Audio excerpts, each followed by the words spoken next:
transportation of gases. How the transportation of gases is happening, let us know.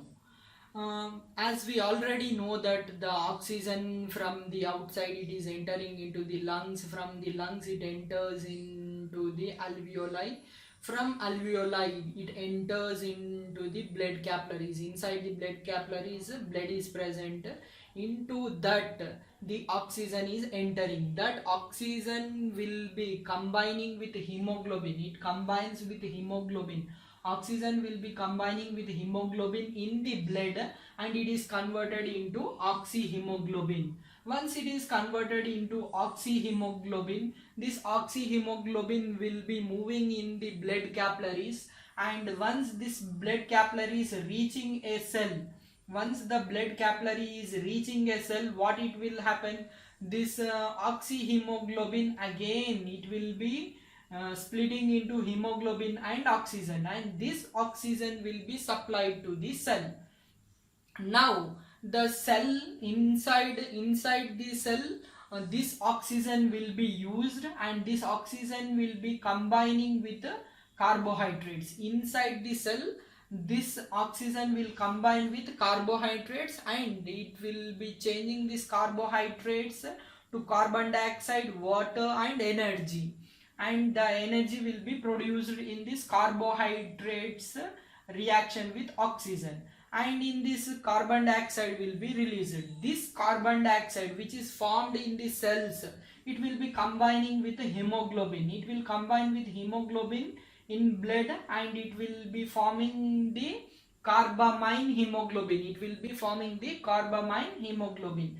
This carbamine hemoglobin will be moving in the blood. Once it is reaching the alveoli, there again the carbamine hemoglobin will be converted into carbon dioxide and hemoglobin. This carbon dioxide from the alveoli, it will be reaching the trachea, and from trachea it reaches to the nostrils and it comes outside. Carbamine hemoglobin, another name carbohemoglobin. Carbohemoglobin. This is about the transportation of the gases which is happening inside our body.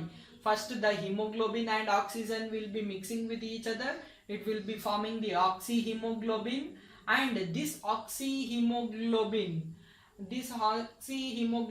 will be moving in the blood.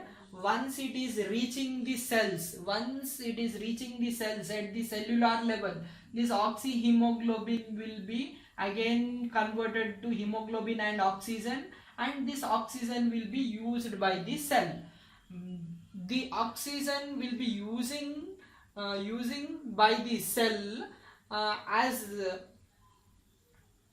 oxygen will be combining with the carbohydrates inside the cell, and these carbohydrates are broken into carbon dioxide, water and energy, and this carbon dioxide which is accumulating in the cell, it will be combining with the hemoglobin, and it will form the carbamine hemoglobin.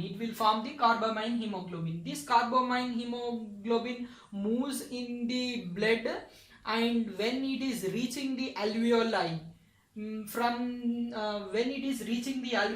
again this carbamine hemoglobin will be changing into carbon dioxide and hemoglobin, and this carbon dioxide will be moving out through alveoli. From alveoli it reaches the bronchi. From bronchi it enters into the trachea. From trachea it enters into the larynx. From larynx it enters into the pharynx. From pharynx into nasal cavity. From nasal cavity to nostrils, and from there it goes to outside. In this way the gaseous transport is happening inside our body. Now let us know about an interesting factor. At the sea level, only 21%, that 21% of oxygen which is present in the atmosphere will combine with the hemoglobin. At the sea level, the 21% will be combining with the hemoglobin, and we can breathe normally. But at the sea level, above the sea level, that is 13 kilometers above the sea level or 8 miles above the sea level, when you take such a condition, there only 1/5 of oxygen molecules which are present at atmosphere, that is 21%. 1/5 percentage of 1/5 part of 21 percentage, that is only 4 percentage, 4.2 percentage of oxygen. 4.2 percentage of oxygen will be available at that height. Only 4.2 percentage of oxygen is available, and at that 4.2 percentage, half of this 4.2 percentage, half of the 4.2 percentage of oxygen will be combining with hemoglobin. This is very low amount of oxygen available at such a height, and it will make a person difficult to survive at such heights. So we will be carrying the oxygen cylinders in order to cope up with the less quantity of oxygen which is available at that height. This is about the transportation of the gas and situations at the sea level and above the sea level.